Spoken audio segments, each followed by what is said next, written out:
The master Prakash classes YouTube channel आप सभी लोगों का स्वागत करता है। उत्तर प्रदेश में जूनियर शिक्षक भर्ती 2021 की तैयारी करने वाले सभी अभ्यर्थियों के लिए उनके फर्स्ट पेपर यानी कि जो आपका 50 नंबरों का अनिवार्य प्रश्न पत्र है उसके टोटल हम लोग 50 नंबरों का प्रैक्टिस सेट लेकर आए हैं। तो चलिए फटाफट हम लोग अपने प्रैक्टिस सेट के 50 प्रश्नों को सॉल्व करते हैं और देखते हैं किस में कितना है दम। अच्छा, एक चीज़ का आप लोग विशेष रूप से ध्यान रखिएगा कि विकल्प आपको पढ़ना है और विकल्प पढ़ के आप कमेंट बॉक्स में फटाफट आंसर बताते चलिए अथवा आप अपने मन में भी आंसर को दोहरा सकते हैं। ठीक है, तो चलिए स्टार्ट करते हैं अपने 50 नंबरों का सामान्य ज्ञान का प्रैक्टिस सेट। पहला हमारा प्रश्न बहुत ही आसान प्रश्न है। 16 अगस्त 1946 को प्रत्यक्ष कार्यवाही दिवस किसने मनाया था? तो 1946 की बात है। प्रत्यक्ष कार्यवाही दिवस किसके द्वारा मनाया गया था? तो ये काम किया था नालायक मुस्लिम लीग के द्वारा। तो विकल्प बी यहाँ पर हमारा बिल्कुल सही रहेगा।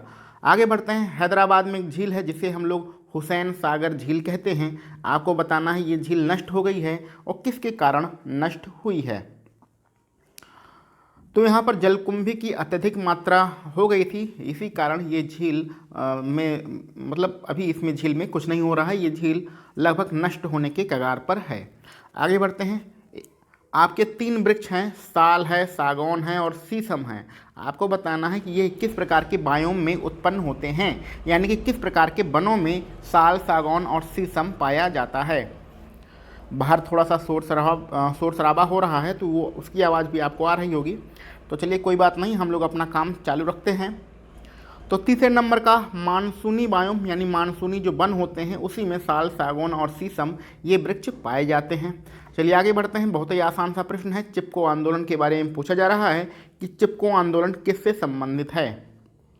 तो जो चिपको आंदोलन था वो वनों की कटाई से संबंधित था। वनों की कटाई को रोकने के लिए चिपको आंदोलन किया गया था। ठीक है, चलिए आगे बढ़ते हैं अपने 5वें नंबर के प्रश्न पर। 5वें नंबर के प्रश्न में है फ्रेंडशिप 2016 का क्या मतलब होता है। विकल्पों को ध्यान से देख लीजिए और फ्रेंडशिप 2016 के बारे में कौन सा कथन सही है ये आपको बताना है।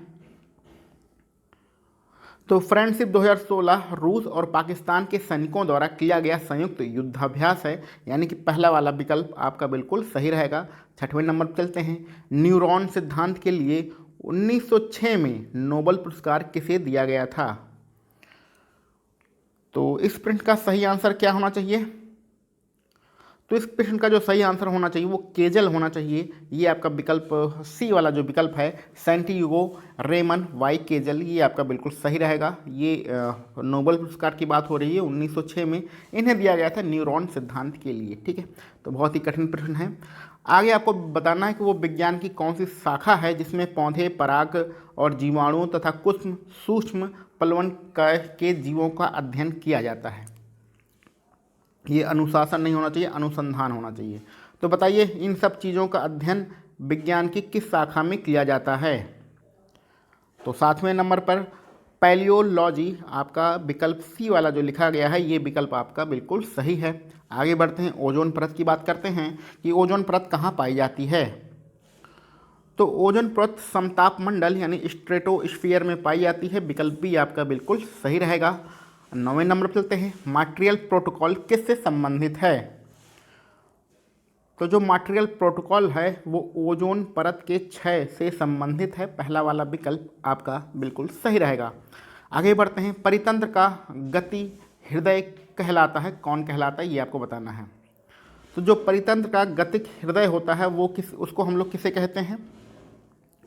10वें नंबर के प्रश्न के लिए उत्पादक व खनिज चक्र आपका विकल्प सी बिल्कुल सही रहेगा। थोड़ा सा पर्यावरण का ये डिफ़िकल्ट क्वेश्चन है। आप सभी लोग पर्यावरण को डिटेल में पढ़ लीजिए। कम से कम आपके पेपर में 7-8 क्वेश्चन पर्यावरण से मिलने वाले हैं। तो 11 नंबर पर चलते हैं। जैव विविधता के नाश का क्या कारण है। तो ऐसे प्रश्नों में हमें सभी को पता है कि उपयुक्त सभी विकल्प हमारा सभी सही रहता है। तो यहाँ पर आपका ए, बी, सी तीनों सही है, यानी कि दिए गए प्रश्न के लिए विकल्प डी हमारा सबसे ज़्यादा सही रहेगा। आगे बढ़ते हैं। एनपीपी इसका फुल फॉर्म क्या होगा ये आपको बताना है। तो एनपीपी इसका जो फुल फॉर्म होता है नेशनल पॉपुलेशन पॉलिसी, विकल्प ए हमारा बिल्कुल सही है। 13 नंबर से आपकी परीक्षा में रीजनिंग का सिलेबस भी दिया गया है और 13 नंबर से आपके रीजनिंग के प्रश्न स्टार्ट हो जाते हैं। रीजनिंग के प्रश्नों को कैसे सॉल्व करना है इसको आप बहुत ही अच्छे तरीके से जानते हैं। आप सामान्य ज्ञान जूनियर शिक्षक भर्ती 2021 की प्लेलिस्ट में जाइएगा, उसमें रीजनिंग के टोटल 20 लेक्चर सॉल्व कराए गए हैं। उन 20 लेक्चर में हम लोगों ने इस टाइप के सारे प्रश्नों को सॉल्व कर लिया है। तो यहाँ पर हम लोग रीजनिंग के प्रश्नों को सॉल्व नहीं करेंगे। उन 20 लेक्चर को आप देखिएगा, आपको सब कुछ समझ में आ जाएगा रीजनिंग कैसे सॉल्व करनी है। कोई आपको यहाँ पर दिक्कत होने वाली नहीं है। इन सारे प्रश्नों को आप बड़े आराम से सॉल्व कर सकते हैं। रीजनिंग के प्रश्नों को सॉल्व करने में कुछ ज़्यादा समय लगता है, इसलिए हम लोग अभी यहाँ पर इसको सॉल्व नहीं कर रहे हैं। आप उन 20 वीडियो लेक्चर को देख लीजिएगा, उसके बाद यहाँ पर आइएगा। ये जो आपका PDF है इसको टेलीग्राम चैनल पर जाके डाउनलोड कर लीजिएगा और आराम से बैठ के ये सारे प्रश्नों को सॉल्व करिएगा। इसका जो आंसर शीट है इसी PDF के लास्ट में दी गई है। क्लियर? तो आपके रीजनिंग की प्रॉब्लम खत्म हो गई है। चलिए आगे बढ़ते हैं हम लोग अपने 20 नंबर के प्रश्न पर। भारतीय संविधान में वित्तीय आपातकाल के प्रावधानों को कहाँ से लिया गया है? तो वित्तीय आपातकाल कहाँ से लिया गया है भारतीय संविधान में? 20 नंबर के लिए कौन सा सही होगा? वित्तीय आपातकाल आपका जर्मनी नहीं, अमेरिका से लिया गया है। विकल्प बी हमारा यहाँ पर बिल्कुल सही रहेगा। आगे बढ़ते हैं। नागरिकता का जो अधिनियम था वो कब पारित किया गया था? तो नागरिकता संबंधी जो अधिनियम था वो कब पारित किया गया था? वो पारित किया गया था 1955 में। तो ये आपका 21 नंबर में विकल्प आपका कौन सा सही रहेगा? विकल्प बी आपका सही रहेगा। आगे बढ़ते हैं। इकोनॉमिक्स के आपके कुछ प्रश्न स्टार्ट हो रहे हैं। उत्पाद शुल्क वह कर है जो लगाया जाता है। तो जो उत्पाद शुल्क है वो किस प्रकार का कर होता है, किस पर लगाया जाता है? तो उत्पाद जो शुल्क होता है वस्तुओं के उत्पादन पर लगाया जाता है। ठीक है, विकल्प सी आपका यहाँ पर बिल्कुल सही रहेगा। 23 नंबर चलते हैं। मांग का कानून कहता है कि, तो मांग के कानून के बारे में कौन सा कथन सही है ये आपको बताना है। विकल्पों को जरा ध्यान से पढ़ लीजिए, बड़े बड़े यहाँ पर विकल्प हैं। तो मांग के कानून के लिए आपका जो सी वाला विकल्प है, यदि एक वस्तु की कीमत बढ़ जाती है तो उस वस्तु की मांग की गई मात्रा कम हो जाती है। ये आपका मांग का कानून का यही आपको मतलब होता है। विकल्प सी यहाँ पर बिल्कुल सही है। इकोनॉमिक्स बहुत ज़्यादा स्ट्रांग नहीं है मेरी, आप लोग तैयारी कर ही रहे होंगे तो आपको सबको पता होगा। 24 नंबर पर चलते हैं। निम्नलिखित में से कौन सा एक राजकोषीय नीति का यंत्र नहीं है? तो राजकोषीय जो नीति बनाई जाती है उससे कौन संबंधित नहीं है, ये आपको बताना है। तो 24 नंबर में क्रेडिट राशनिंग जो दिया गया है ये वाला विकल्प आपका बिल्कुल सही है। ये राजकोषीय नीति से संबंधित नहीं है, बाकी आपके तीनों राजकोषीय नीति से संबंधित हैं। 25 नंबर पर चलते हैं हम लोग। निम्नलिखित में से कौन सा व्युत्पन्न मांग का एक उदाहरण है? तो व्युत्पन्न मांग का एक उदाहरण कौन सा है ये आपको बताना है। सारे प्रश्न अभी जो हम लोग कर रहे हैं ये इकोनॉमिक्स के ही प्रश्न हैं और व्युत्पन्न मांग का 25 नंबर पे जो उदाहरण होगा वो होगा सीमेंट। विकल्प बी हमारा 25 नंबर में बिल्कुल सही रहेगा। अब आगे बढ़ते हैं और आते हैं इतिहास पर। इतिहास में आपका पहला प्रश्न दिया गया है, एक ही कब्र से 3 मानव कंकाल कहाँ से प्राप्त हुए हैं? तो 26 नंबर में क्या आंसर होना चाहिए आपका? 26 नंबर में दमदमा आंसर होना चाहिए। विकल्प बी आपका 26 नंबर के लिए बिल्कुल सही है। 27 नंबर चलते हैं। बुद्ध के प्रवचनों का संकलन प्रसिद्ध धम्मपद निम्नलिखित में से किस ग्रंथ का अंग है? तो कहने का मतलब ये है कि बुद्ध के जो प्रवचन हैं उसको किस ग्रंथ में संकलित किया गया है? तो ये है सुत्त पिटक, यानी कि पहला वाला विकल्प आपका बिल्कुल सही रहेगा। आगे बढ़ते हैं। उस गुप्त तथा वाकाटक रानी का नाम उल्लेख कीजिए जिसने अनुदान स्वरूप भूमि दी थी। तो उस रानी का क्या नाम है गुप्त वंश में जिसने अनुदान स्वरूप भूमि को दान में दिया था? 28 नंबर में प्रभावती गुप्ता आपका बिल्कुल नाम सही रहेगा। विकल्प बी आपका बिल्कुल सही है। चलिए 29 नंबर चलते हैं। दिल्ली का प्रथम सुल्तान कौन था जिसके दरबार में गैर इस्लामी प्रथाओं का प्रचलन था? तो बहुत ही इंपॉर्टेंट प्रश्न है। 29 नंबर में क्या सही होना चाहिए आपका? विकल्प डी सही होना चाहिए, बलबन। क्लियर। आगे बढ़ते हैं अपने 30 नंबर पर। शेख निजामुद्दीन औलिया किस सूफी संप्रदाय से संबंधित थे? तो शेख निजामुद्दीन औलिया का संबंध चिश्ती संप्रदाय से था। आपका पहला वाला विकल्प यहाँ पर सही रहेगा।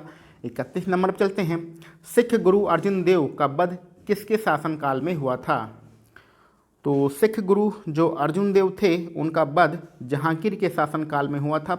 आपका डी वाला विकल्प यहाँ पर बिल्कुल सही है। आगे बढ़ते हैं। वर्ष 1913, देखिए ये 1913 गलत है, आपको बस इतना पढ़ना है। अंग्रेज ईस्ट इंडिया कंपनी को कहाँ पर अपना जो कारखाना स्थापित करने की अनुमति मिली थी?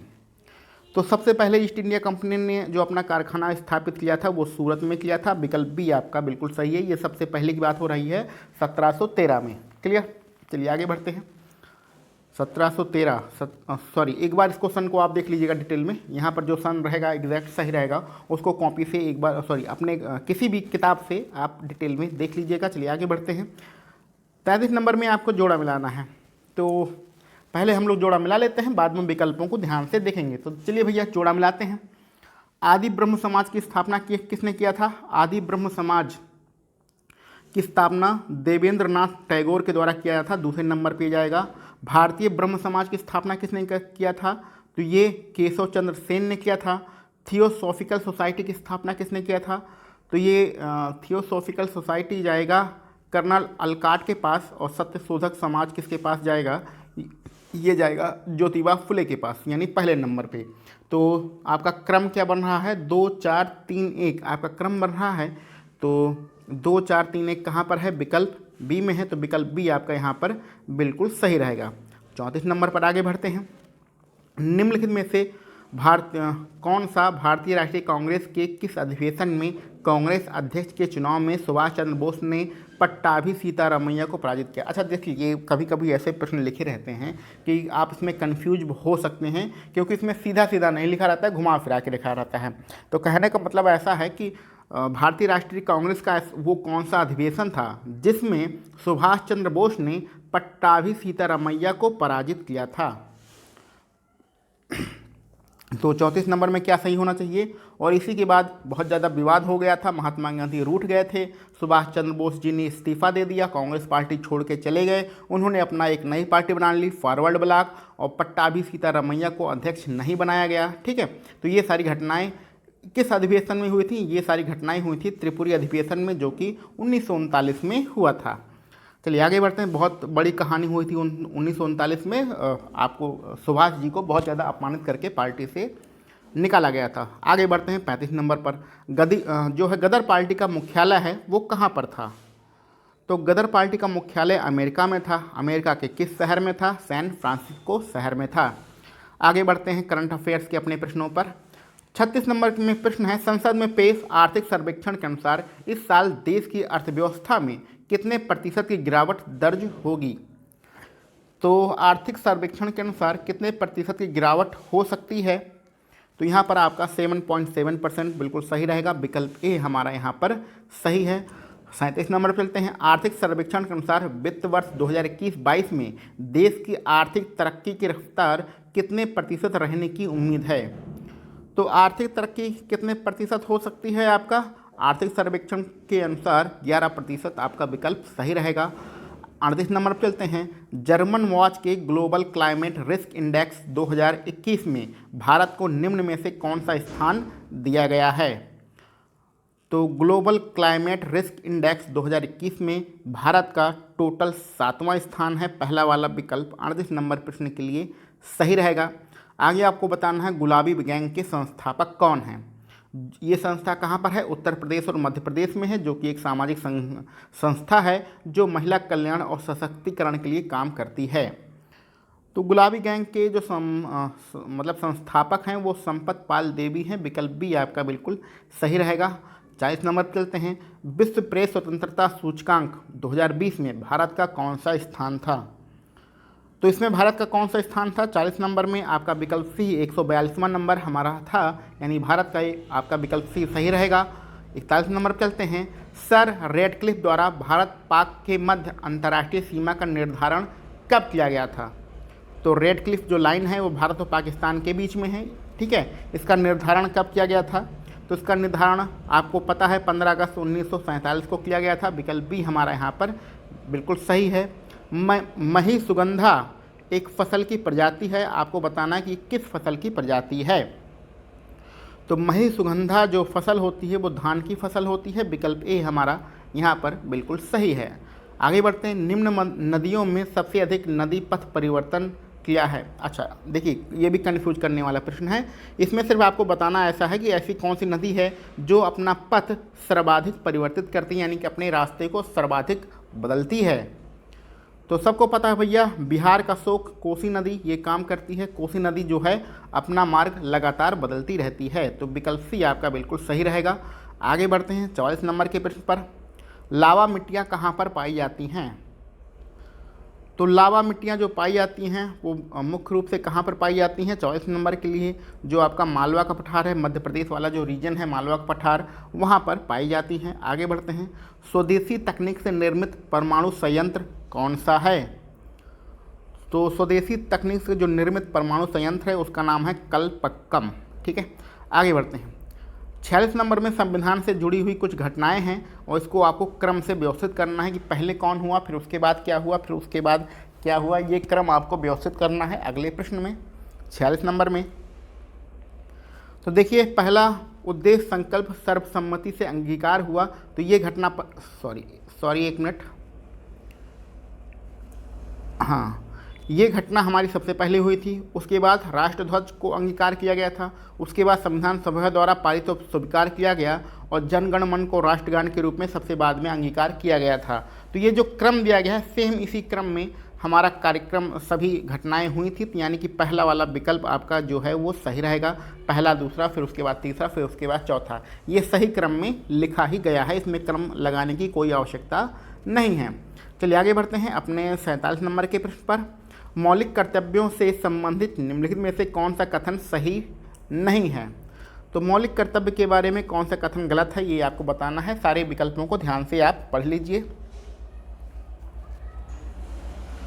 तो यहाँ मौलिक कर्तव्य के बारे में जो पहला वाला विकल्प है, उन्हें परमादेश द्वारा प्रभावी बनाया जा सकता है। तो परमादेश इसमें लागू नहीं होता है। पहला वाला विकल्प आपका सही रहेगा। सही का मतलब जो गलत है वही हमारा सही है। आगे बढ़ते हैं, साधारण विधेयक किस सदन में पहले प्रस्तुत किया जाता है? तो जो साधारण विधेयक होता है वो चाहे लोकसभा में आए चाहे राज्यसभा में आए, वो किसी भी सदन में आ सकता है। यानी कि ये आपका विकल्प सी बिल्कुल सही रहेगा। आगे बढ़ते हैं, भारतीय संविधान के निर्माण के समय संवैधानिक सलाहकार कौन थे? तो भारतीय संविधान का जब निर्माण हो रहा था उस समय जो संवैधानिक सलाहकार थे वो BN राव थे। विकल्प सी आपका बिल्कुल सही रहेगा। और आज के अपने आखिरी प्रश्न 50 नंबर के प्रश्न पर बढ़ते हैं और इसमें लिखा गया है, विटामिन ए सर्वाधिक मात्रा में किसमें पाया जाता है? तो विटामिन ए की यहाँ पर बात हो रही है। विटामिन ए दिए गए विकल्पों में सर्वाधिक मात्रा में किसमें पाया जाएगा? तो 50 नंबर में आपका, अच्छा 50 नंबर का यहाँ पर हम लोग प्रश्न सॉल्व नहीं करेंगे। आम भी आपका विकल्प हो सकता है, पपीता भी आपका विकल्प हो सकता है। इन दोनों विकल्पों में कौन सा विकल्प आपका सही रहेगा, इसको कमेंट बॉक्स में आप सभी लोग बताइएगा कि आम अथवा पपीते में किस में विटामिन ए सर्वाधिक मात्रा में पाया जाएगा। तो यहाँ पर हम लोगों ने जो आपका अनिवार्य प्रश्न पत्र है 50 नंबरों का उसको सॉल्व किया है। उसमें रीजनिंग के प्रश्नों को हम लोगों ने छोड़ दिया है। इसको आप PDF को डाउनलोड करके स्वतः ही सॉल्व कर लीजिएगा। अगर कोई दिक्कत आएगी तो सामान्य ज्ञान की प्लेलिस्ट में जाइएगा। उसमें हम लोगों ने 20 जो है वीडियो बनाए हैं रीजनिंग के लिए, उसको देखिएगा। सारी चीज़ें आपको समझ में आ जाएंगी। तो आपके टोटल इन 50 प्रश्नों में आपने कितने प्रश्न सॉल्व किए हैं, उनमें से आपके कितने प्रश्न सही हो रहे हैं, इसको कमेंट बॉक्स में ज़रूर बताइएगा। इसके अलावा यदि आपके पास कोई शिकायत हो, कोई सुझाव हो, तो उन सारी चीज़ों को भी आप कमेंट बॉक्स में लिख सकते हैं। चलिए मिलते हैं हम लोग अपने अगले किसी वीडियो लेक्चर में। आप सभी लोगों को वीडियो देखने के लिए बहुत बहुत धन्यवाद।